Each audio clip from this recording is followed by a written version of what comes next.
Welcome back to another episode of Got This in Black, your favorite black fashion show. It's the Kid Chukwuemeke. And as you see, we have another special setup. And of course, to my right, we have Andima. Hi, friends. How you doing today? I'm good. Feeling good? This is our second day. I was not trying to give y'all all the details because y'all need to know how the sauce is made. But whatever. Our second day filming in LA, and I'm a fan. Like, I will come back here to film anytime. They have sets ready for you to go. They got couches. You can rent anything, tripods, everything. Like, this is literally the place to produce and create. This is the film capital. The film, yeah, I guess. Yes, it really is. Yeah. So I'm good. I'm good. Okay. Yeah. That's what's up. And as you see, we always have a special guest. So to our middle, to my right here, go ahead, introduce yourself and let the people know what you do. What's going on, everyone? My name is Blake Van Putten, born and raised in Los Angeles. So back at the home court right here from LA. I went to school in DC at Howard University, where I studied supply chain management. Then I moved up to New York, where I did business. I was working for project management, doing like a lot for financial institution groups. But during that time, I started up an agency called Cise Agency, where I was helping Black-owned businesses with their product development and their growth. And then eventually I broke my ankle, flew back to LA to have surgery, and then I just reset and revisited doing it full time. During that time, then the murder of George Floyd happened, and I felt like what I was doing to help these businesses wasn't really enough. So we pivoted and moved the Cise agency on over to Cise, just in general, as a business to consumer, where we use the proceeds from our clothing to give back and uplift and celebrate the Black community. Okay. So I'm here now, about 3 years in, and just happy to be here. Okay. Wow. All Love right. that. So before we get into it, let's get into the fit. So we're going to talk about what we have on, of course. So Andima, you can kick us off. Yeah. So I am wearing, well, as far as Black-owned brands, I'm wearing this t-shirt. It says, y'all really can't see it, but it says Unfuckwittable. And it's from SuperVsn, which is an LA-based brand. What I represent. And as usual, I'm wearing Knature The Label jewelry. It's like the only jewelry I wear at this point in time. I mean, you like what you like. It looks good. So here you go. Thank y'all. Yeah, okay. And I feel like I'm doing something with, I don't know, orange and green today. Like, shout out all of my FAMU people. I was about to say, it's giving Barry Rattler. All my Rattler friends, solidarity. Okay, I like it. I like these boots too. Thank y'all. So, Blake, what you got on? I got on my just little runarounds. I got on my little Asics, and then I just got on a simple basic t-shirt. I've got like my favorite brands for like blanks and everything, so I'm chilling in it. I've got my timepiece. I like a good watch, so that way I can always just make sure I'm on time, which I wasn't today, but I did my best. I have a little Oura ring. I'm very into tech, so I can track. My boss has one of those. Listen, it's good to know that you're not sleeping well and you can do better, but it also tracks your stress. So it can tell me, okay, you need to chill out, or you had a good day. Oh, it's perfect. And then I've got my own brand, Cise. I've got my little cargo pants on right now. We made these as a way to be utility. So a lot of the products that we have are multifunctional. We want to have these pieces that you not only rock, but you can actually use. So we'll have bags, clothing, and a lot of different items on it. So just a little zip around fit that I got going on. Cool. Listen, don't sleep on them Asics. Y'all done blew them joints up. I done seen Asics now for $700. Them things used to be like 40, 50. Isn't it crazy? Like, it's just crazy when people get a hold of stuff. Because even like Dunks, like for a while, Dunks was $100. Now they're literally like on resale sites for like $800. It's crazy. It's wild. It's like when Air Force Ones got popular. And it was just in the song, just Air Force Ones. Everybody's like, let me get a pair. And then they go up to about $120 a pair now. Yeah. It used to be like half of that cost, now doubles. That's what. I had a quick question before we get into Chuck's fit. What is your go-to for blanks? Like, I love a high quality t-shirt. So I want to hear your take. I like Uniqlo. Uniqlo is really good. That's literally mine. Uniqlo is really good. They're originally from Japan, so a lot of like Japanese knit and just like anything from denim and anything that's there. I've had other shirts from other places, but I've had to throw them away a lot of times. So now I just have like my assortment for different items, but a shirt that you don't have to wear like, this is my workout shirt. I could work out in it. I could chill in it. I could do everything. But Uniqlo got me. Yeah, they got me. Same. Okay, that's what's up. Me, I got a More Life t-shirt is from Uzo Art. She's traditionally like a painter. She does paint, but she's also taken it to putting her paint on clothes and bags. She does coloring books. Like that time when Beyonce was putting like a bunch of black brands on her website, she was one of them on there. So that's them. And then I got some socks from Zella Fermani, which is a black owned brand out the DC area. They're doing some dope things as well too. So yeah, that's it. Vested, thrifted. These are some nice work pants. So yeah, Love it. chilling. Little Love it. DC hat. Yes, Why? yes. This The was given to Nationals. me by my boy.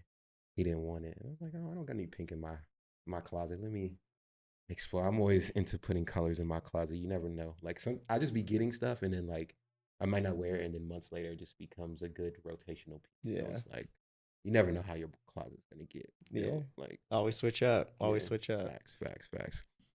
So let's start out. You gave us a little bit about your background ago, but let's start from young. Like where are the early parts of fashion for you growing up and things like that? I've always had a knack for creativity growing Okay. up. I was always the person that was like, I can do it myself. And I don't know if it's because of the way I was raised, where my mom's like, we got it at home. Yeah. So like, you know how it is, like, no, we got that at home. So I would see things and be like, oh no, I could do that, or I could be part of it. And I took this photography class, and in the photography class, I was taking a lot of pictures that I really liked, but I was into digital photography. With that, I was like, what does it look like if I just screen printed or put that on some of my own pieces and I just wore them? As that started to like build out, I had a whole collection of just these different pieces when I was in high school. And people come up to me like, hey, where'd you get that? I'm like, oh, I made this. Mm-hmm. So that brand was called Corrupt Originality. It was a way to just be your own self. People were buying the clothes that I was making, but I was just making it for myself. Right. Eventually, I wanted to, since I knew I really liked business, I wanted to make suits. So I started learning more about cut and sew and just different methods of just embroidery, tackle twill, applique, like everything that was really going into it. And it started to transcribe as I was just going to Howard. From that moment on, I was really building it as a way to be a resource to help other people with the building of their businesses as well. Gotcha. Yeah. So explain, because for people, you said three things. You said cut and sew, you said tack and twill, and you said FPK. So explain what those are, because most people not gonna know. They go all hand in hand, really. When you're thinking of think of like a team varsity jacket, right? Mm-hmm. So like a Lakers jacket or jersey, anything like that. There will be, if you're doing a custom jersey, a jersey will have, or a jacket, it'll have so many different pieces that go together on it, where if somebody wants to put their name on it, just like in cursive, that's going to be the embroidery piece on it. So when you embroider or you do anything like that, that will stack on top of the design. It just needs something to stick to. So you'll have instances where maybe it doesn't stick to anything, but then separately, if you have like maybe a name. So I was making a lot of clothing for different fraternities and sororities. A lot of them would, so I'm a member of Kappa Alpha Psi Fraternity Incorporated. It would be like KA Psi on it with that, the letter Crimson and K, cream. you know what I'm saying? Crimson and cream. With that, with the lettering on it, you would have those letters that you would cut out, but then you would cross stitch and embroider on top of that lettering, because you're not in the machine doing stitch for stitch for the embroidery.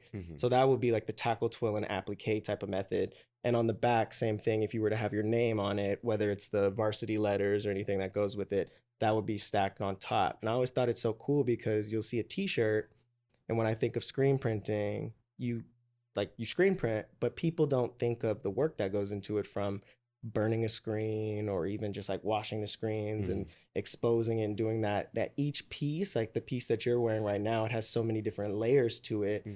And there's different methods to accomplish that goal that there weren't as popular as before. So that was always interesting to me, whereas like you're thinking of a photo, a black and white photo, okay, it's just two colors, black and white, but there's different shades of like grays and different hues and stuff. So you would do a different type of print. And that to me was so interesting, because I would look at these different clothes that people were wearing and say, okay, this is made in a different style. This is a method. And I was just learning based on what I was interested in. Wow. I never thought of it that way. Like that really resonated with me, because I used to do photography and I would actually work in the photo lab.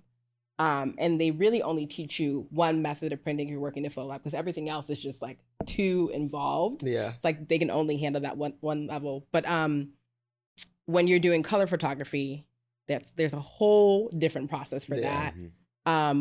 when you're doing a certain type of print, like there's like the gel, I can't remember the exact name for it, but there's like a print method that folks would use, and it predated like the more recent method where you're just dipping it in the developer, that process. And how the photo comes out really does change, and like the grittiness and like based on the method you use. And so like that was a really good analogy to think about when it comes to design as well, and the different elements and the ways you can put pieces together.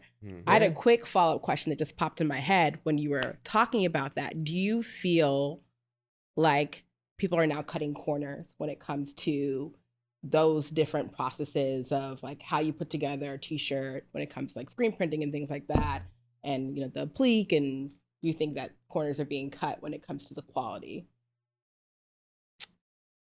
When it comes to the quality versus the work, I think that they're two different things, right? Okay. When it comes down to the work that people are doing, I think that if you could do something in a faster rate, would you go through the struggle to do it? If you knew how to just like capture it, right? If you can get the look of a black and white photo on a digital camera and you don't have to go through the labs and do all of that stuff, would you rather do it that way?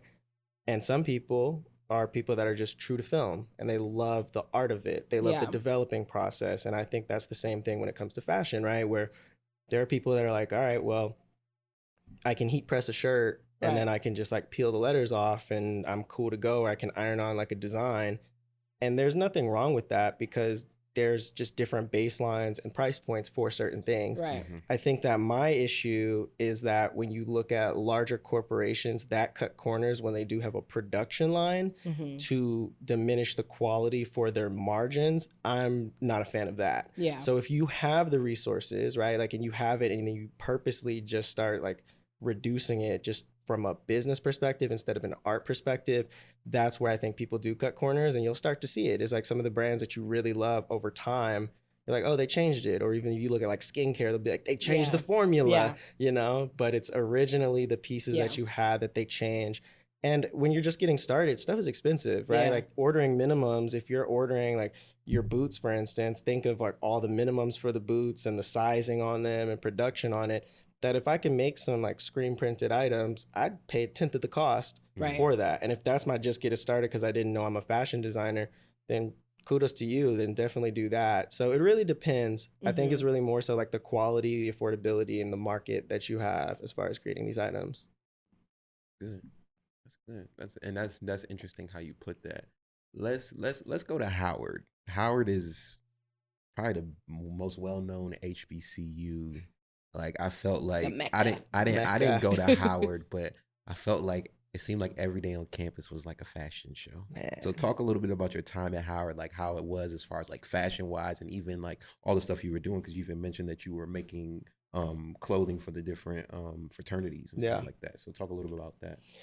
When I got to Howard, my dad actually went to Howard back in the day, and one of my sisters graduated from Howard, and that to me was always something about Howard. There's something in there that I wanted to be a part of.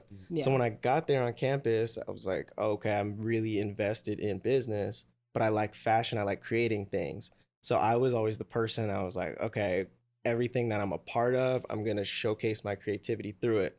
So I was part of the California Club. I was making all the clothing for the California Club with the screen printing and development and a lot of organizations on campus. I was recreating the designs that they were having. As you go to school, you'll start to realize that it's a little bit stressful because you're not just going to class, you're going to stunt, right? Like nobody's just going in sweats just to chill. You're not doing anything. I find Howard homecoming stressful. Listen, you got to get the fits off, but gotta get the fit off. It's just like such a feeling, man. It's not like the stressful in a bad way. It's more so like the anxious getting ready for a first day of school type thing where. And when you dress up, or if you just feel when you dress a certain type of way, you feel a certain type of way. Yes. So everybody's like pride shows with the clothes they wear. And then that's why I think that there's a lot of school spirit, right? Because it's like, I'm not going to throw this fit on for no reason. Like you get a fresh cut. It's like, we're not just cutting our hair. I'm looking good. So you going up there in these spaces. And I think that was the fashion scene. And that was just my overall development was, if I'm going to create these clothes, I'm not just making it for these organizations. We're really going to look good doing it. Nobody wants just like a regular t-shirt for it to run around. And then as it started to get into the different development, like I was talking about before, I started inventing different ways and styles for these traditional organizations and fraternities and sororities. So if you look at Kappa Alpha Psi Fraternity Incorporated, we had these t-shirts that we passed down from generation to generation. You don't remix those because that's history, right? Yeah. You don't, there's art in it, there's time in it, there's reasons why it's designed a certain way. When it comes down to like creating something new and fresh, let's make a cool version, maybe like a hockey jersey, or like let's make something that's a little bit different, that now it's reinventing that while keeping the heritage and the tradition that you have of these different fraternities and sororities without taking it and twisting it, right? You know how some people have classic songs and then now it's even like on TikTok, right? It'll be a remix to a song like, I don't know about that one. That one shouldn't have been touched. You shouldn't have touched that record. Who are you to touch the record? But there are some that are like, dang, that's actually a hit. Yeah. And I wanted to kind of tread lightly because I don't want to disrespect anybody in that sense. I wanted to just show creativity in that aspect. So there's two different sides of it, whether it's like the creativity piece and that, but then I started to do it for businesses. If you were a business and, well, just like you guys with what you have going on, I would help you with your clothing line, your graphic design, web development, everything as an agency. Yeah. Because it's very difficult, right? Like I really love making this stuff and you guys really love this. Like this is your art. And as you have an art, you're not necessarily focused on like clothes for it. You're not focused on the merch as you really shouldn't be unless it's like, oh, it's a side project. That I wanted to be that accessory to people where it's like, oh, I know these people. I could come on the podcast, but this guy does this for me.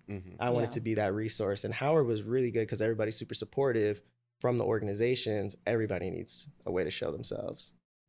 Yeah, and I think that's just like, I think HBCUs in general just do a good job of like support and like community, because I definitely felt that way on Bowie State campus as well too. There was just a certain pride, like being this small little HBCU in Bowie, like they kind of gets looked over, like you walk around with a little bit of like your chip on your shoulder. So it's that support, like that's one very good thing from the HBCU experience that I appreciate.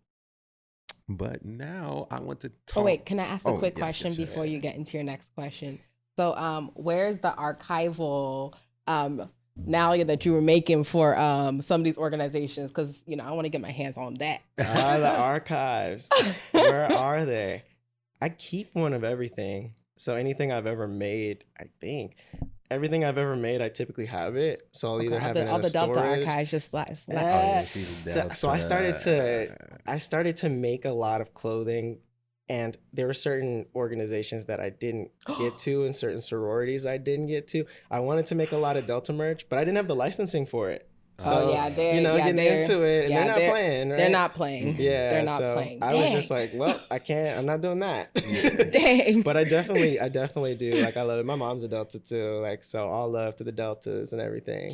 Man, but I got so excited. You have no idea. It's so cool, the stuff that they're making nowadays, though, for these different organizations. I've seen like throw pillows be redesigned into bags that are also jackets and stuff. I'm like, this is crazy. Leather jackets. It's like, we didn't have any of that. It's really intense. I actually have, oh my gosh, I'm going to forget her name, and we're going to put it down in the comments because it's really horrible that I don't remember her name. But my line has a custom sweater that was made. It's the same person who made she made a Howard sweater that was released during this past homecoming. And her stuff is really good.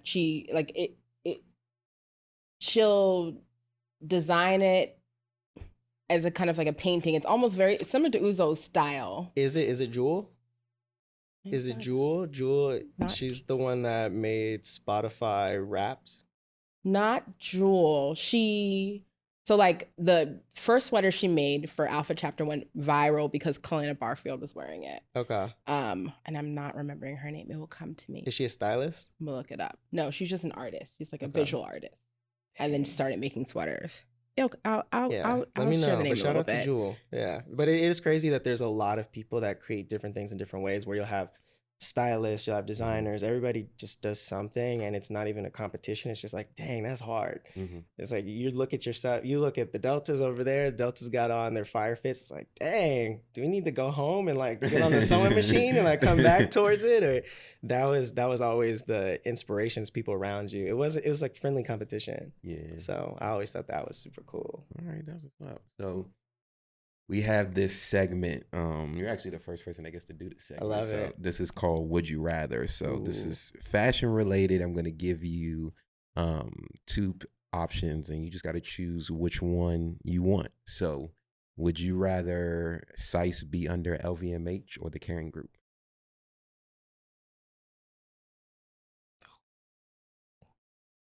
LVMH. LVMH. Yeah. Okay.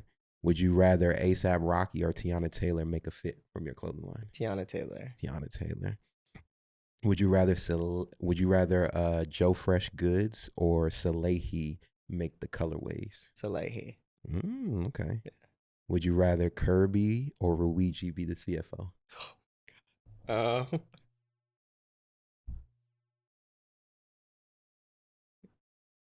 You stumped him. Luigi. Got you. And then one more. Would you rather Wales Bonner or Martin Rose be the creative director of your brand? Martin Rose. Yeah. I was like, those are very distinct aesthetics there. Yeah, and reasons for all of them too. Like I think that every single person like in the Would You Rathers are really dope because everybody has their own field. Yeah. Like Salehe, he got it down packed, but Joe Freshgoods, his colorways are crazy for the collabs. Everybody is one of the best storytellers of our crazy. generation. Shout out to Joe Freshgoods. Yeah. And if you look at even like Kirby versus Luigi got the cut and sew down. Like he really does have the cut and sew down. And then Kirby really, that's like an art direction type thing. Yeah. So I think that everybody excels in their own type of way, which I think is really cool. So those are good. Yeah. Those are good. Yeah.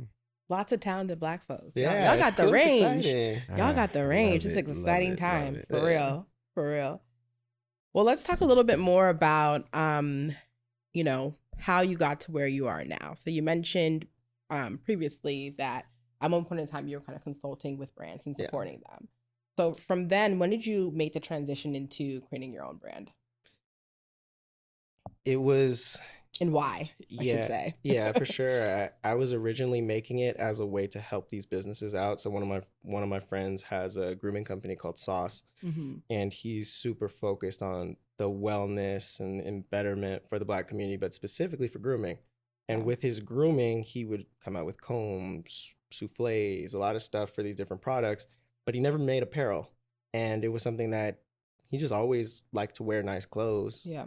But he didn't want to deal with manufacturers. He didn't want to do that whole process because he doesn't know how well it's going to do, nor is it his avenue and branch. So I was in there helping him with his design process and everything like that. We ended up making a hoodie, which is cool because we have these like side panel pockets like on the hoodie on the side. So instead of it being like the kangaroo pouch, it would be something that'd be like sleek and kind of like concealed, which was really, really cool. And then inside the hood would be satin lining to be protective for the hair.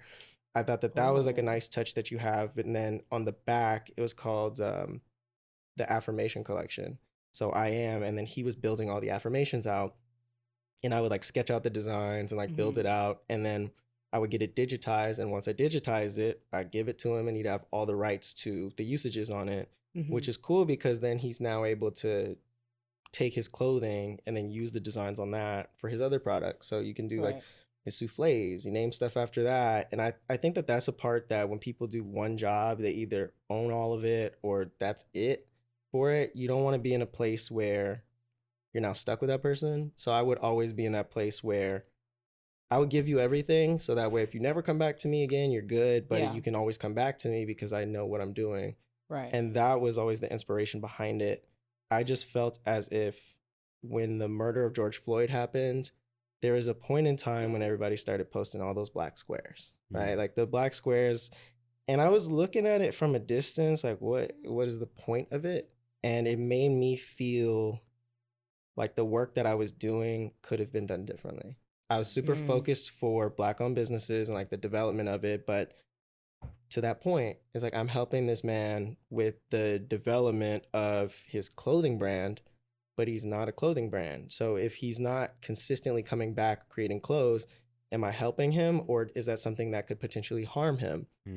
I was thinking that, okay, well, and he sold out of the item, so it's like it wasn't bad. Yeah. Like, he's doing good, and like seeing everything like that, it's cool. But I felt as if like, okay, well, you're helping all these brands out. How many are you really helping versus like what does that collection look like? So we pivoted completely, and I wanted to do it to the general public. I went to the first like riot that was happening.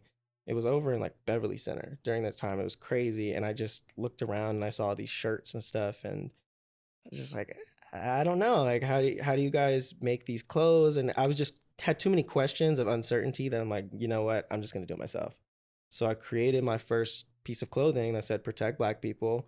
I made the items myself. I was doing the heat press myself. Going into the margins thing that we were talking about before, was that I was doing everything at home, and I was making these clothes, and I just came out with the first collection. I donated all the proceeds to Anti-Racism Fund.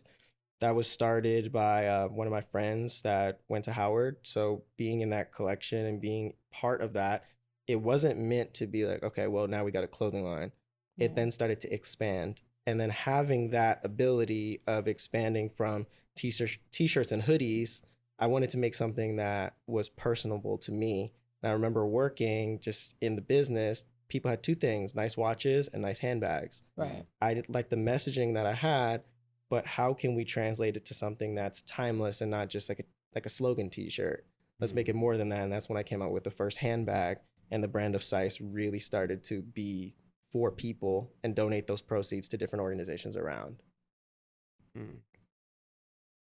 That genesis is That's really powerful. interesting. That's really powerful. Really like, interesting. And it's exciting to think about it now, but during that time, I just realized I was just in such a low point, you know, when everything was happening. It's just like, this is exhausting. Yeah. I remember people wouldn't even watch the news when stuff was coming on. And as a kid, I used to watch the news every day just to know what's happening and to be up to date on things happening. But you would just see so many traumatic things happening, and you would feel attached to everything that was happening, that your form of help it wasn't even like a feel-good moment. It was really more so like mandatory. Like, I have to do this, and I have to do this in a way that feels like a giving back. Looking at it now, it's exciting, but during that time, it's like, oh, I have to do this. This is like now, this is my responsibility, and I feel like the community really did show out for it. And I think it's cool seeing the new dynamic of how people work together from it, but it did come out of really pain. Yeah, so it's interesting how like that George Floyd murder, that time period, it was just it was heavy for me as well too. Yeah. Like those days I'll just be sitting in front of my computer hours, like I just can't really work because it's like mentally you're just like stuck in it every time. It's like this happens and the next day another thing happens. It's like you never felt like you can like catch a break. And then here comes the fashion industry trying to co-opt activism with their black square solidarity, which, like you said, like what does a black square even do? Like, it's just a screenshot on your phone, your hands on the screen, like and it's like what these brands aren't really doing enough. Like there was even now, like there was a whole surge of like this whole diversity and inclusion and equity talk, and now that's all died. Like the money is not even there funding it. So I would love you to kind of talk about brands that are kind of like doing it right, like as far as like equity, as far as like diversity, or just like what do you think that fashion brands can really do that is actual activism outside of just black squares? I love initiatives that become brands, right? Like those are super tight to me, and I think that those companies have still prevailed. One of them that we work with, Zarina Akers, she's celebrity stylist, and she's just like super creative. She's lit, like super great for everything. She started Black Owned Everything, and with Black Owned Everything, that's a directory for these different Black owned businesses. And there's tons of websites already that do it already, but you know, she has it in such an elevated way that she's showcasing people. It's not just like, oh, this is the website you go to just buy Black. It's like, this is the website you go to buy Black. It's just, that is the new outlet for it. From that, she started to do pop-ups. She's done pop-ups and events, and she's always included us for things. And she's tied to a little bit of everything, which is awesome. And she always includes us in these things. I'm super grateful for that. but she was one of the first companies to include us in part of her marketplace. Another organization is 15% Pledge with Aurora James, super, super lit. But it started as an initiative that's just like, these companies really aren't doing anything. You can commit your shelf life to these different Black-owned businesses, help them get into like Target and like all these other places that are now initiatives that help these businesses get into retail, which is very difficult. Like when you're first starting, they were one of the first people that showcased and spotlighted us. However, it wasn't even about getting into retailers at the time. It's just that acknowledgement really was super helpful that other corporations work with us, right? So I think that those are really, really cool. I think that other brands, you think of it from the perspective of to what degree do they feel responsible for trying to solve a problem that's everlasting? And that's like the part where it gets people super mad, because like, what are you doing for the Black community?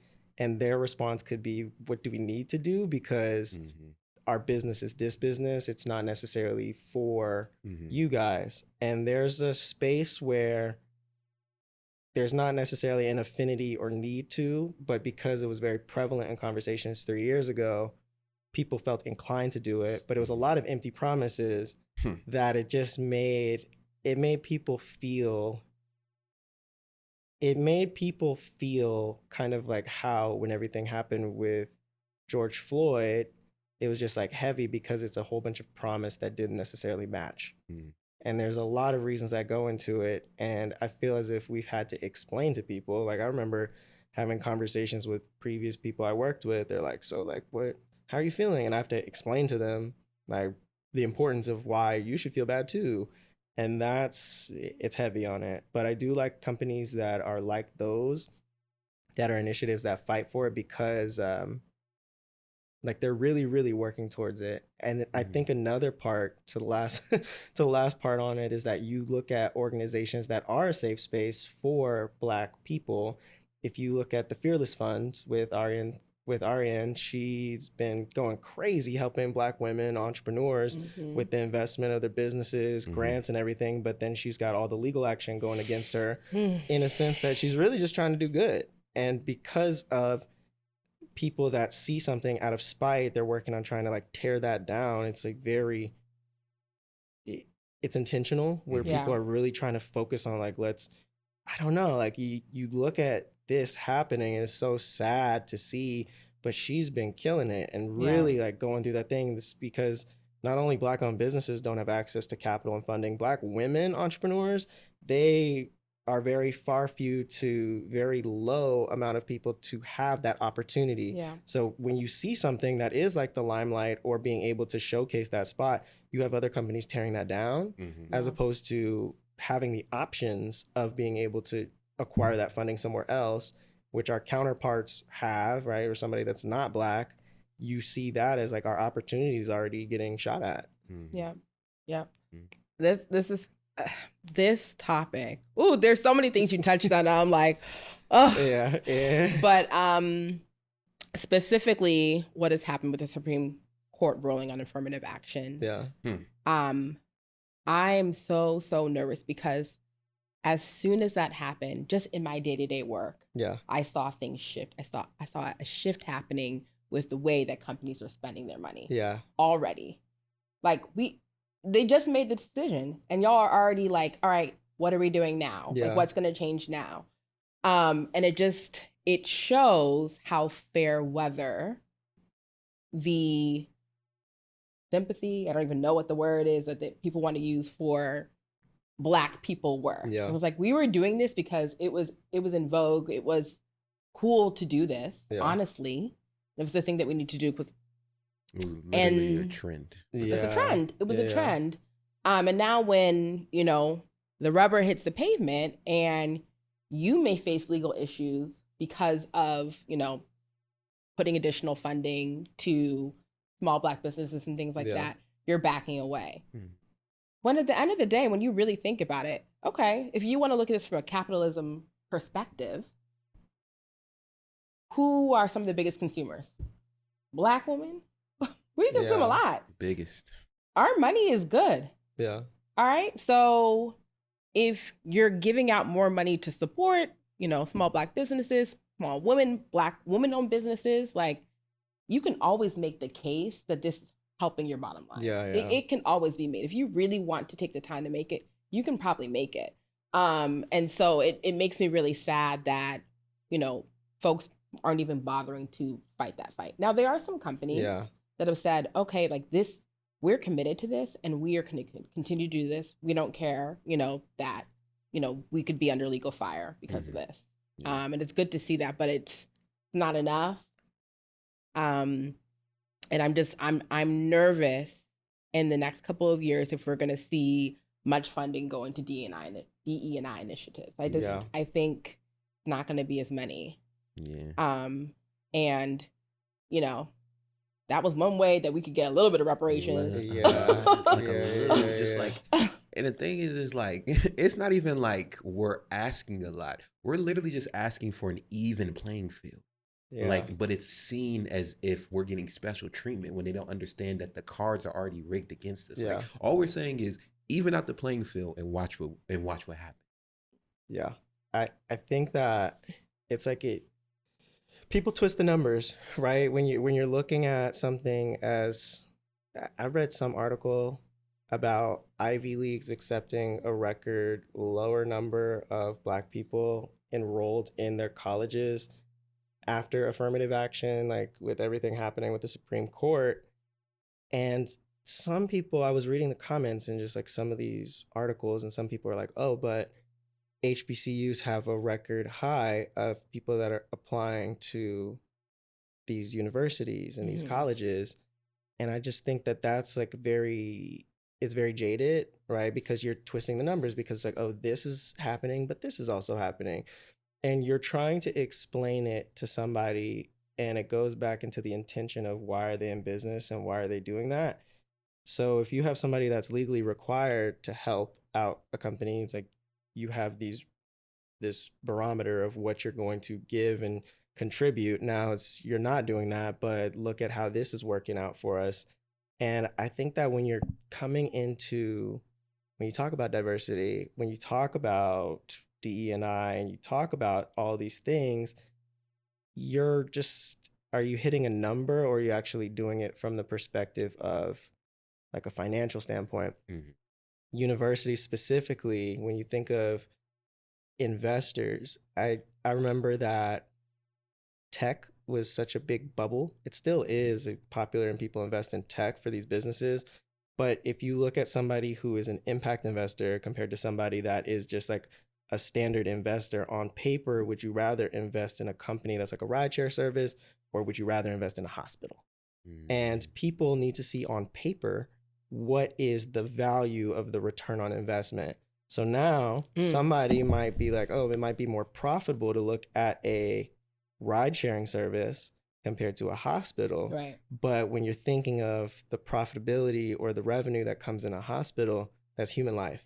Yeah. And now you're putting a dollar price on human life. Yeah. Which could be equated to, when you're talking about diversity, you're talking about Black people, like getting to these places where somebody might say that's not favorable from a numbers perspective. But to your point, purchasing power, just education, resources, culture, like everything stems from Black people. Yeah. And you have the people that are calling the shots. They're just like, all right, well, now we don't see the value add in it as much, or we put a threshold on it. Right. It's really sad. Like you start to really think about that because people are putting a dollar value towards race. Yeah. So.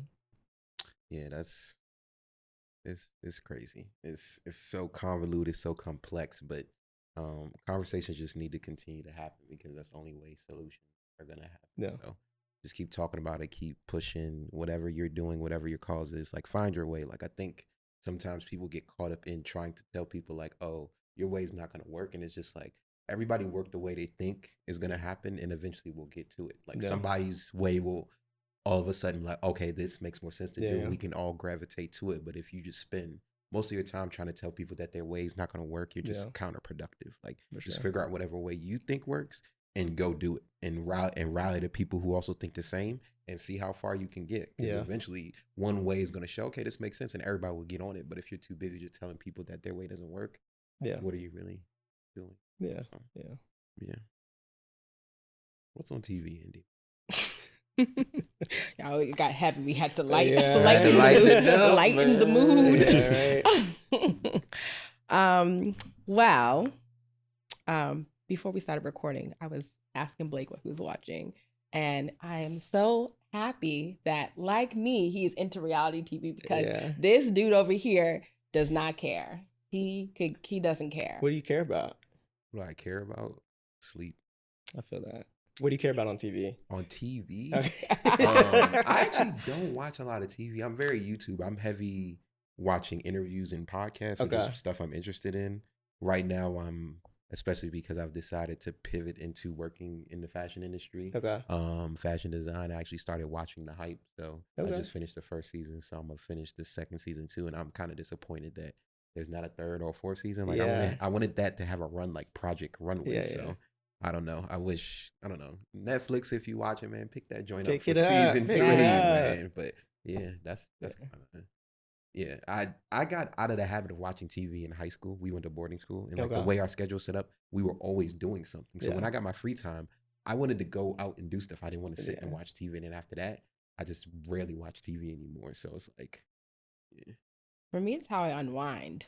Like it's like it's funny that I'm watching reality TV to escape reality. Yeah.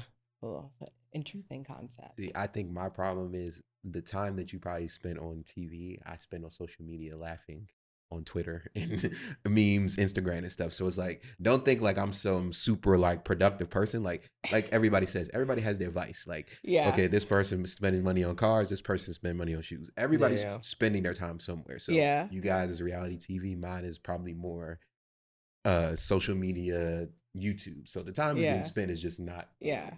I don't know if I can say Blake's is yours reality TV?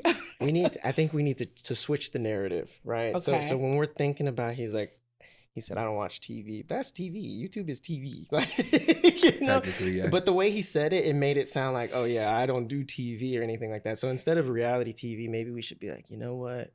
I just stream on Peacock. Like I really don't, or I do that, or the people be like, oh, I stream on Zeus. But maybe if we said it like that, and then they go, oh, like what are some shows you're watching? He's like, oh, I like a little bit of this, a little bit of that, and then you kind of build up to it. But it's just branding like, in real time. If I'm doing the mindless activity of the reality TV, when I think of reality TV, I think of like the fights and like all the stuff that's going on it. When it's really not that. There's a lot of funny moments, and there's a lot of stuff in the conversations that are really honest that happen during it, and there's a lot of cultural moments that happen during that time that you do watch it and you're like, dang, that's actually crazy, which you will see will be talked about on those podcasts. So we just got to switch the narrative. That's what it is. That is how the Cise agency used to work when he worked with other brands. That was your perfect promo video if you ever want to get back to it, because you definitely rebranded and sold that joint. Yeah, I'm about to use that in public when I'm talking about myself. You got to talk about the streaming service. Talk about the streaming service and all that. On Peacock. Right. Yeah.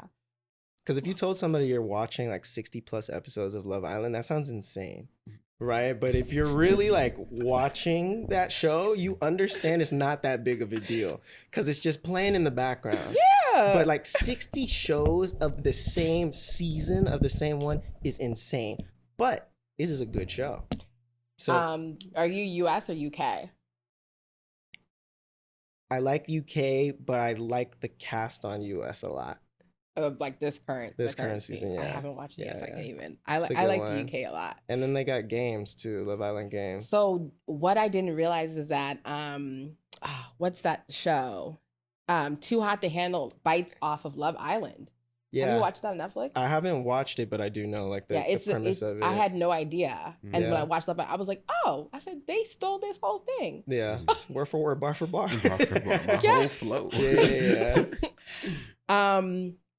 But what I wanted to ask about reality TV is, so out of all the Real Housewives, who do you think is the most stylish, or who, you can say more than one, like who do you think is like your top? Yeah, top 3. Top 5 is crazy. Top 5.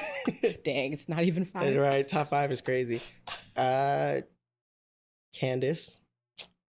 Not the teeth sucking. My fave, actually. It wasn't a mean teeth sucking. It was like, it was an agreement. Yeah. That's my girl. I think that hers is cool because I do think the way that you dress can tell a lot about people, even if it's not even if you got on a fit that's not the best fit, and Mhm. not her, but like just in general, if you have on a fit that's not the best fit, the way you put stuff together can still like explain what type of person you are. And she wears a lot of eloquent things, and she has like a really great vocabulary. So I think that it kind of ties together. The where it's girl just will like, wrap you down. She yeah, can speak. she really does. And like those, when you're speaking in a sense that, oh, I gotta Google some of these words because like she's saying these things, and that's the same thing that I think the same thing where you wear these really nice clothes, somebody's gonna look it up and say, where did you get that? And it's Yeah. the same thing that ties together on that as well. Okay.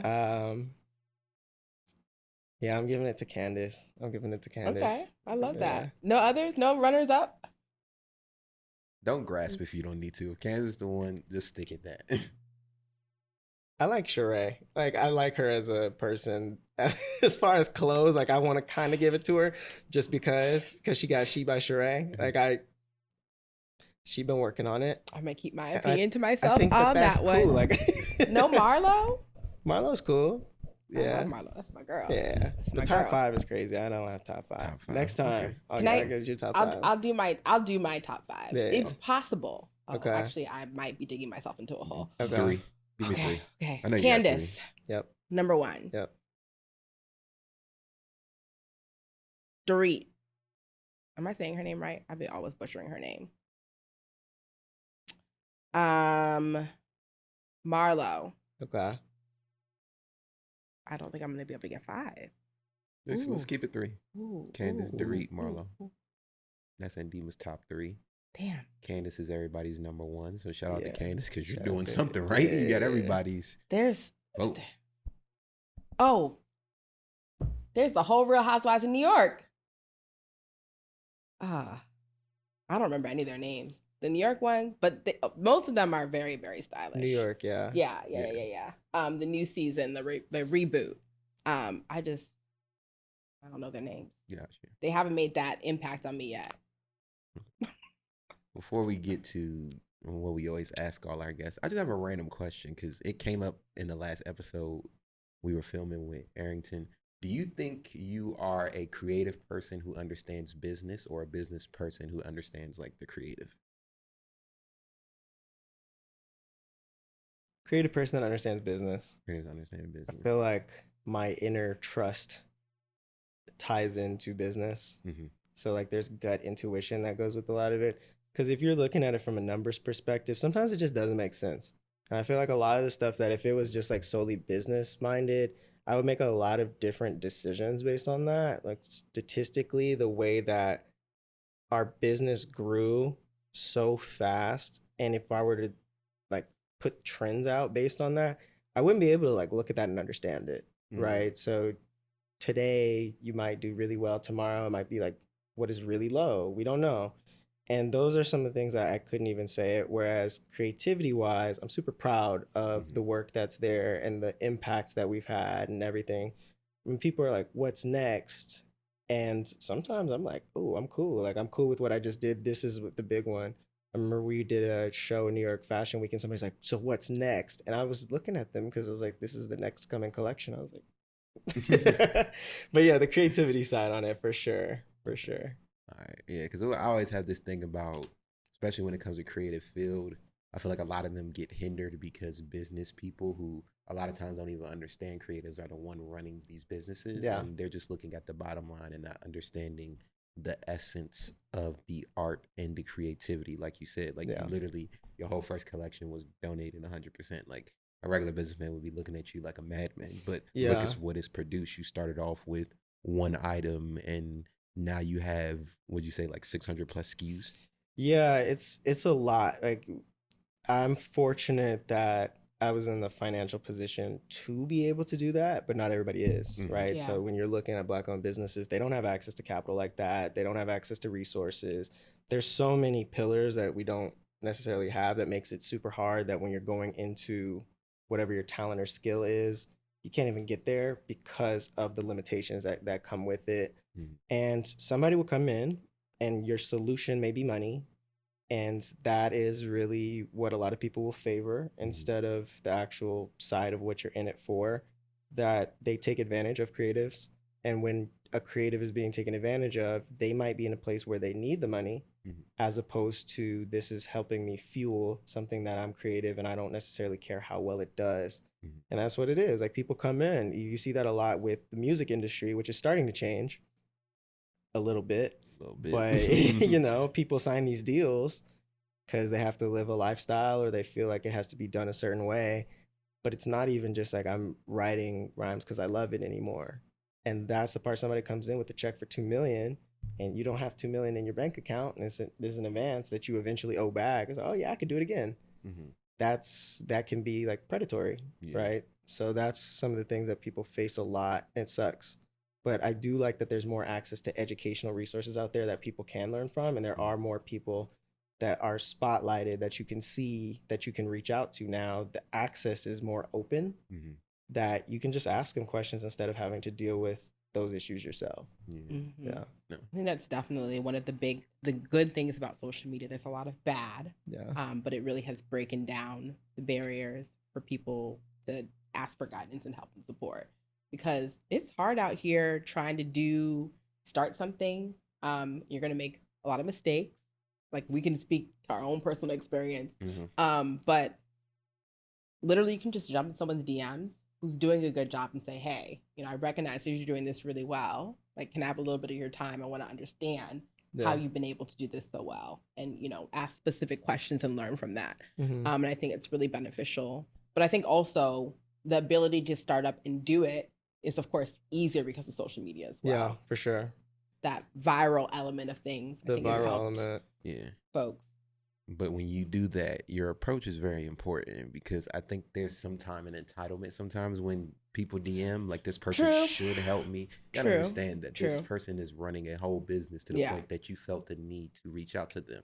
So understand, when you're reaching out to these people, it's almost like you're reaching out to a consultant. So there should be a mindset of like, you're probably going to have to pay this person for some information, to get their time on their hand. Depends on the person. It depends, but it's like, if you come in with that mindset and it's free, that's good. But don't go in expecting it to be free and they ask for something and you get offended. But also come prepared. Like, I think, I'm the only example I have is from my personal experience. Like, so if you're coming to me and you're like, oh, like, Antima, you do consulting. Like, I would love to have a conversation with you about, you know, your job, your day-to-day. I want you to come with done some of the research. And you're asking me specific questions. Like, I'm not, you haven't done any of the work on your own to prepare for the conversation you're about to have with me to help you continue to, you know, do better. I don't want to have a conversation. You're wasting my time. Right. So I think there are a lot of people, and I think we've had a lot of conversations with a lot of our guests about like how they are willing to help and support. But I think at the same time, like, that expectation that someone is going to help you and you're not even prepared to have a conversation about how they can help you, like, people are skipping corners. It's funny that there's a DM etiquette. I don't know. Like, I think that some people DM me and ask me for crazy things. It's like, I can't believe you're asking for that, which is crazy. What was the wildest thing you've been like, somebody asked me like basically set up this program for me to like mentor their child, and to mentor their child for a business that they didn't even want to start. And they were trying to set it up where it was like an active program. And I even got on the phone with them because I was like, what is going on? And the kid didn't want to do it. Like, the kid didn't even want to do it. I'm like, how did you just sign me up for that? And like, the kid didn't want to do it. I think that I do think the audacity is also really great, though, because sometimes there are people that does work out for. And there are some things that people have asked me for that are pretty wild that I do like entertain or try to talk about. If I can help somebody and like I'm in the position to, I will.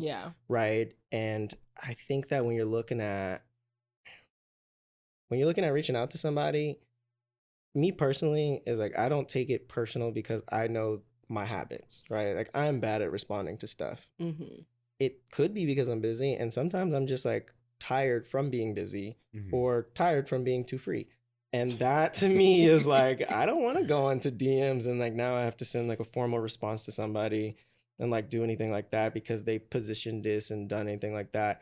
I think that there are, your point of like doing your research, cool, like that's always helpful because some people will DM me asking me how I got started, and I feel like that's very public knowledge Yeah. that you can definitely look up. Watch this But there are episode. some people that have just found me, like just off exploring, just randomly, Yeah. or if it'll be like an article that showcases our products, they don't know about me as a person, so they never had the chance to do the research. So I kind of give people like the opportunity, because there's nothing worse than feeling like left unread, or feeling like you feel like a form of rejection, and that rejection looks different to every single person, right? So I don't know, like there are positions where, because people might not even see it, right? You get so many messages where it could be listed as spam, or you might not manage your own account. You have an assistant that helps with that. Some people reach out, ask me specific questions on the business page, but I work with my social media manager, and I work like a full team of people that request may not directly go to me. Yeah. Because it might be something that somebody else could answer, or it might not be relevant to it. So I think it's just having an open mind. Sometimes and I'm super grateful, because there are some people that I've just like asked for crazy things in DMs, where I'll be like, hey, how did you do this? Or what did you do? I don't expect anything out of it 9 times out of 10. There are instances where it's like you do expect sometimes. And, that's a sense of entitlement where I'm like, dang, like they didn't do it. It's like that. But you don't know. You don't know what's going on with it. So, I mean, I'm like, just try it and see if it works out. Yeah. But I do think that there is like a sense in the Black community of a lack of audacity for like some of the decisions that we make, because we're used to like that pain of rejection, that people don't ask for things that they're not entitled to. And that is so crazy, because in my last job, a lot of people at the job would ask for these promotions, and they may not be performing at like the higher like job role to get, but because they had the audacity to ask for it, like they get it. Yeah. And I remember working with a lot of Black people that were smarter than me, that had a lower title than me, that just didn't feel like they were able to ask for certain things that they could have deserved. Right. So I always think it's like, just go shoot your shot. Right. But somebody came up to me like, hey, I need to get this, this, and this. And I'm just like, I can't do it. It's like, you either can or can't do it. Yeah. Ooh. There are a lot of layers with, I would say like, it's my birthday yesterday. Happy birthday again. Thank you. And I told myself that my resolution, or at least thing I'm focused on in this new year, is asking. Yeah. Because you're so right about, one, we're used to doing a lot of things on our own, especially Black women. We're like, okay, I got it. I can do it on my own. I don't need anybody. So not asking because of that. There's also inferiority complex, like the complex where that's not the right word I'm looking for. The complex where you feel like imposter syndrome. Thank you. Where you like don't belong there. There's that. There's also the fear of like feeling like you're inadequate. Like I'm not as good, even though you're busting your ass 10 times harder than that person over there. Facts. And then there's the fear of rejection. Like those 4 things. Like, just like, I'm just gonna be to myself. Over here, I'm just gonna sit here and just see what happens. But if you just sit there and see what happens, you're not asking, how are you gonna get there? Yeah, that trajectory is it's still possible to accomplish it. And I think that when you're thinking of grit, right, people can work really hard, and then their work can be acknowledged eventually, and there's a time span for it. Yeah. The most recent thing that I think of is job hopping. A lot of people will hop different job roles and stuff to eventually get to a higher position. Instead of my mom and her generation, she's staying at that same job for 25, 35 years. Yeah. She's not going anywhere, because she's just like is used to that. Could she have hopped around and none of that? Cool. Then it's like the conversation of do I need to get 6 jobs to get to that title, or could I have just got that title where I'm at? And those are like the ways that people operate and move around. So, I do really encourage people. They're like, oh, well, I was talking to one company, and they felt really bad of where they are, and they're super hard on themselves. I was like, what if you just kind of acknowledged how far you've accomplished, and you just go for the things you want? They weren't on a marketplace, right? And they're like, we want to be in these retailers, and like we've applied, and because I just got invited to the marketplace, I didn't think anything of it. I was like, oh yeah, whatever. They're like, we've been applying for 2 years, we couldn't get into it or anything like that. Like that was our one big goal, and like we haven't been able to get it. I have like an invite to it, so I like invited them, and then they were on the next day, and it was so crazy because they were beating themselves up over this 2-year decision. that it was just, to me, it was like 5 minutes. It was just like, throw them in there and it's cool. And they're great at what they do. It's not like, oh, I'm in the position to put you in there and I'm just putting people through. I think it comes with the threshold of understanding that the people that do ask me for things are prepared in the event that that blessing can come with them. Not to say like I'm the blessing, but if somebody were to go viral, you want to go viral, you want your podcast to just like be booming, are you really ready for it? And that's the thing, is like, I will assess to see if I'm in the position to do it. I will always try my best to do it. I'm not the gatekeeper that's like, nah, you're not ready for it. Yeah. I could maybe like find some way to help you out instead of it being like, okay, well, Blake just shoots blanks at me. I'm not doing that. It's like, that my vouchers will be good vouchers, but I will also assess people to do that.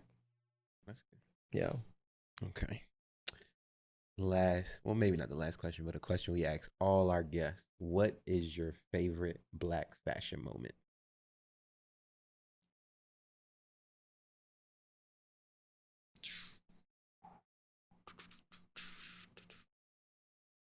How big would you say like the moment has to be? It's whatever for you. There's a company called Anima Iris, and you're familiar with her? With Will Glory? Yeah. Did you see Andy was starting cheesing So we had a question about Okay, sorry. Okay, so when Beyonce wore her bag, she got on live and she's screaming like, Beyonce, Beyonce, like, it's Beyonce. She got on live, hundreds of people were on her live, and they start supporting her and everything's really great.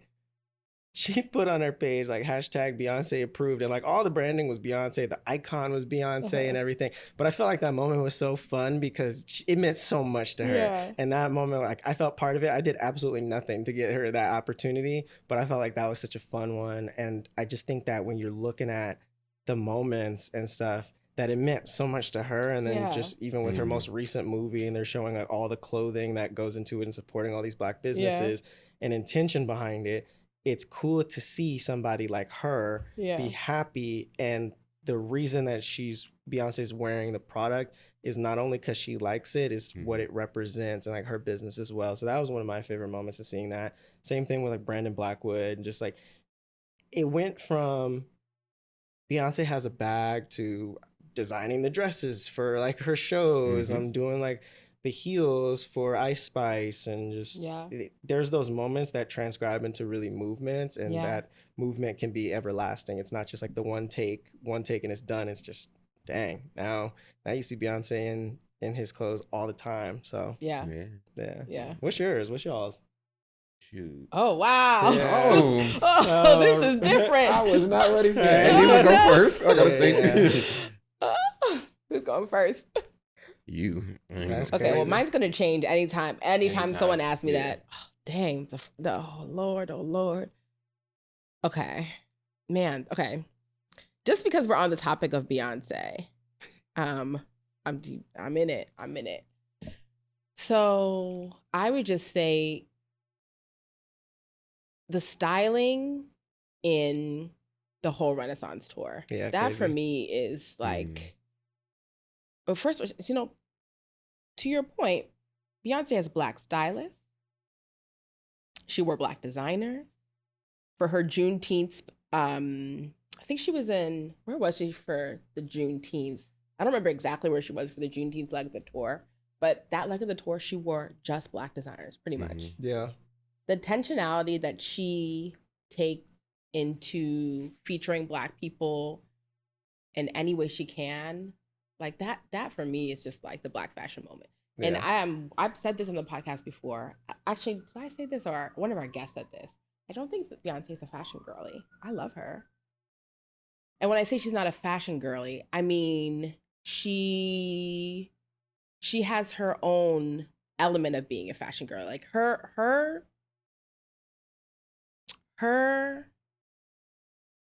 love for fashion is very much intertwined with her love for Black culture in this really unique way. And I think like Rihanna, a more traditional fashion girly, like you can just tell that Rihanna lives and breathes all parts of fashion, like haute couture, all of these other designers, and and she's really intentional about what she puts in her body. She works as a designer, but you can see like her aesthetic really comes through in the clothing. Whereas Beyonce, like what comes through is a little bit more like her love for Black culture. Like that's what I think of when I think of her in fashion first. So I would say that whole Renaissance tour, that was very roundabout, but like, I don't know how I got to the fashion girly part, but I would say that whole tour, one of my favorite Black fashion, one of my favorite. I would say Beyonce's a fashion girly now. You think so? I think so. Like to your point for like Rihanna and Beyonce, if you would think of it as like on set for a shoot, Rihanna's like the creative director because she's going to be the one that's like giving the vision and like the art behind it. And then Beyonce's the producer. Whereas like the whole production and stuff that comes in and like doing that, you saw like a lot of her production work, but you've seen her out where before she's just running around doing errands and stuff and like not in interviews and stuff. Yeah. So you catch her out now, and I think people can become that. Yes. And I think it's awesome to be able to do that through intention because there are really big people that may not necessarily be as prevalent, right? If you were to compare somebody who has a large fan base like Taylor Swift, right? Taylor Swift, we're not talking about the intention on her clothing for Black designers compared to Beyonce for that. Yeah. But the fan base is very large. Beyonce has a very large fan base and is focused on really drilling down into these designers, which I think is cool. And then same thing with Jay-Z. Jay-Z was not like a fashion guy. Like he was not, but he's worked with like stylists like June Ambrose and like somebody that's like really killing it and got that attention to detail. And like even Beyonce working with stylists, and now it's like you like with Zarina, that's super fire that those people can be like the introduction to you to or inspiration to really do that stuff. Whereas like Rihanna, I think of Rihanna being the person that's always had her spin on things to create it. And then as she grew bigger, she now has more resources to like make that happen. So I think she is now though. Yes, I agree with that assessment. Like this is probably I would agree with that. She is now in her fashion girly era. Yeah, for sure. Yes. Cause she be going out now. Like she be going out and putting it on. Yeah. Like the blonde hair, the platinum blonde that she did for the Renaissance premiere. Yeah. Yeah. And people go to premieres like just wearing whatever. Yeah. Or just doing whatever. And like she'll go wear full dress head to toe to get pizza. Like that. Yeah. Yeah. She be putting it on. Fit on for everything. You know what I'm saying? I'm not mad at it. I'm not mad at it. He had time to think. Let me just also say this. He had time to think. It's got to be the best I'm still running through stuff, but for me, I think it's more personal for me. I think for me, getting to go to New York Fashion Week in September for me was big because it was like one of the first decisions I made once I actually decided to pivot to pursuing fashion design. I was very nervous. It was very last minute. And what was the driver or the catalyst was me getting to work behind the scenes of Sammy B Designs fashion show. Once she's lit. Once I got that, I'm like, okay, I'm going there. And then from there, like stuff just started to unroll. So I got that email saying, hey, come up. So I'm like, Wednesday night, I just hit my boy in Brooklyn. I'm like, hey, let me just come stay with you. So I go up. Yeah. I have no idea what I'm hitting. Like, I know Monday is the fashion show. That's all I'm doing. Anything was kind of fair. And then I came to his house. The next day we woke up, he was working. He's like, bro, I think you should look at what's going on online and decide what you want to do. I'm like, yeah, that sounds about right. So I'm looking. I'm like, okay, I see Essence Fashion House. Cool. I'm gonna get that. Okay, cool. I see this Summit by Midfeeder. Cool. I'm gonna get that. I see these poppers and stuff. So I kind of like made my schedule, and then things just kind of like it moved. Like I didn't have a ticket to get into Essence Fashion House. I went there early because I was like, I'm gonna find a way to get in. Like I was so determined. And it just so happened that the lady behind me, because the tickets were free, they just sold out. Lady behind me, she's like, oh yeah, I have like 3 tickets. I can just give you one. Like, little stuff like that. Like, and when I got in there, I'm seeing the people that I'm so interested in fashion. Like I see Bibi Gregory, I see Rachel Amandi, I see like the Amir Rasuls and stuff like that. Okay. That was big. Okay, cool. I come to the summit. I meet you, who I've been trying to meet for a while. Like I see all these stylists that I wasn't aware of at first, like the Kelsey Ashleys, the Devin Milans, the Sebastians, I'm blanking on his last name, Aaliyah's Interlude and stuff like that. Like I'm seeing all these people here. So I'm networking, I'm meeting so many people. And then like the Piece de Resistance was just working that Sammy B Design show. It was like, just like interesting to see the behind the scenes, and like I'm there doing like manual labor, and it's like me and only one other dude who's What she have you doing? like putting together tables, moving stuff, this, that, perfect. I and love third, it. like just working. Like I was Yeah. basically like a runner, and I That's knew that's what tight. it was gonna be, That's but tight. I was excited for the opportunity. Like we had to go to the fashion district to go get like an industrial seamer, and I'm here carrying this industrial seamer through the fashion district, Yeah, walking, and I'm like, this is not comparable. But I just laughed at, you know, Diddy sending the band out for cheesecake. Like I just kept reliving that moment, but it was just like dope. And then I actually got to talk to her, like, and stuff like that. And like there was this whole situation where like how the show ended up wasn't how it was supposed to be. Like she had her own run of the show. Yeah. And when she came in, before she came in, like her sister was there, Paris. A girl named Lindsay, who was like one of her right hands. They wanted to change the whole run of the show because they had certain pieces they wanted to be at the end that they wanted to put at the beginning. So she had this theme of the show was like Race to Love. So the first piece was like this checker print piece, and then it went into like the different colors of like a stoplight to like signal the Race for Love. So they wanted to flip it, and I was like, oh well, you know, like in NASCAR, like they actually wave the checker flag at the end. So if you guys want to flip it, it still could work. And they were like, oh wow, okay. So they presented it to her, and she was like, no, I'm not changing it.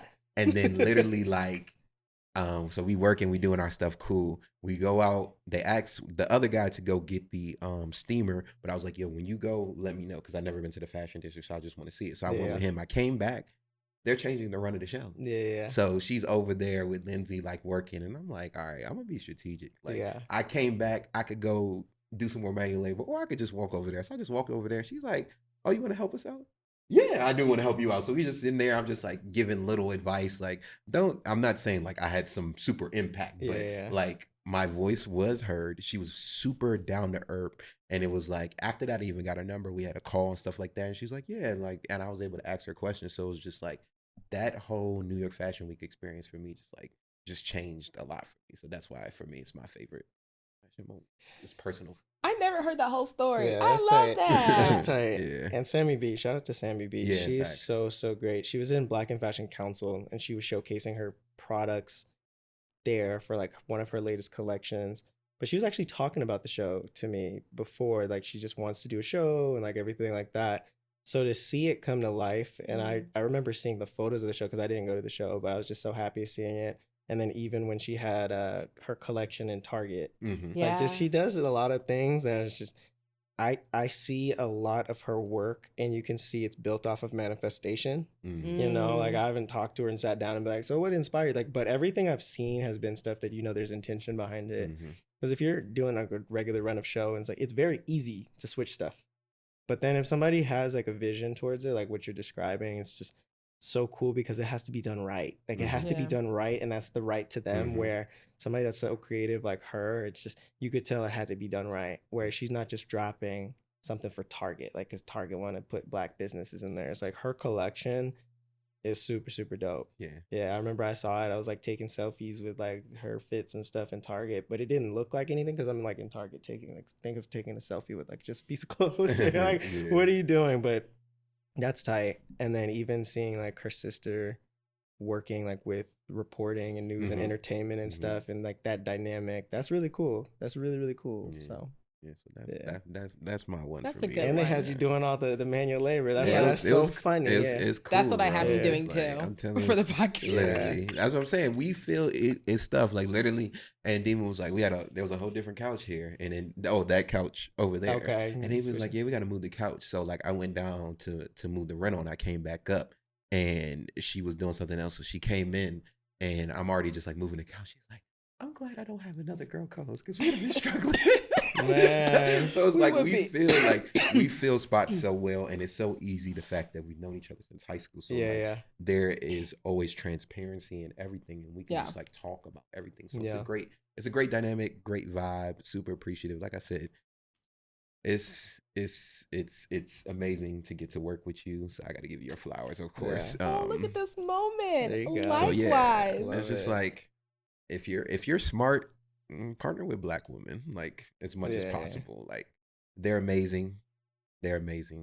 they're amazing. Sometimes annoying, but you guys are amazing. So I love and appreciate y'all. So, Black men are pretty cool too. hey, Oh my I God. like y'all. You know, you might get on my nerves a little bit. But I like y'all. Hey. Y'all be holding it down, okay? Yeah. Y'all get a bad rep sometimes though. Oh, The social media be tearing y'all to shreds. yeah. It does. But I stand by black men, okay? On top There of you that, I'm go. Nigerian. It gets worse. Oh my The Nigerian men slander online is all right. We get all talking, but thank you for coming by. What's next for not only Blake but also Cise? Yeah.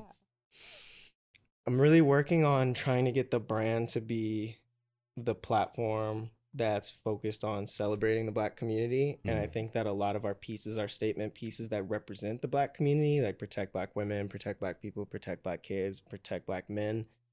Those are the statement pieces, but there are other items that are still important that shows that the brand is in an elevated space. Yeah. I'm really working with intention for our latest collections that we're coming up with. So we have a new collection coming out. It's going to be the CBY collection that we debuted when I met you. We debuted that during New York Fashion Week, and just like really trying to focus on it. And it's so interesting because I'm just like, how am I going to do it?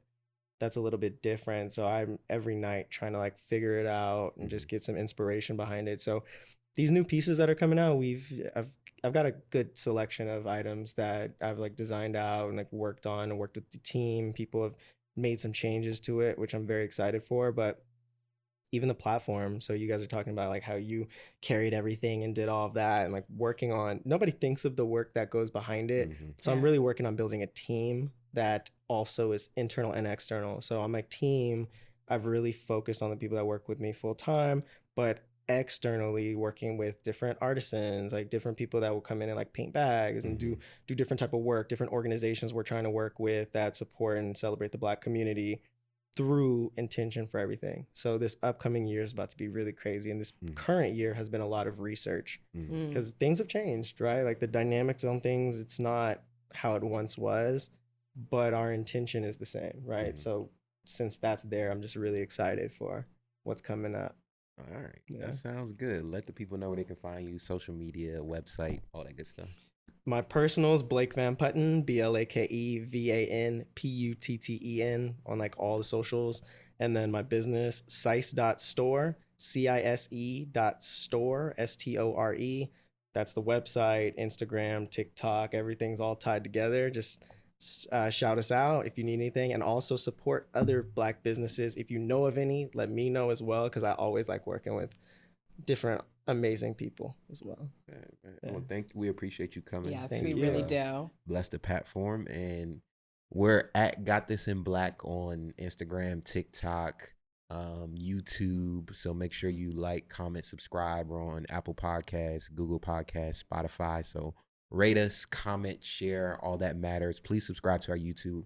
We're trying to hit 500 subscribers by the end of the year. So you got it. It's 2024. Manifestation, visualization. Let's get it done. So and so we can keep bringing you this dope content. Me and Adima actually really love doing this. So it's a passion project, but we feel like we really have a good seed. So we're just trying to water it and steward over it. So just if you love and support us, man, do all you can. We're not asking for, like a lot of stuff we ask you to do. It doesn't cost. Like just share, like, comment, subscribe, rate, and it goes far. So another episode of Got This in Black in the books.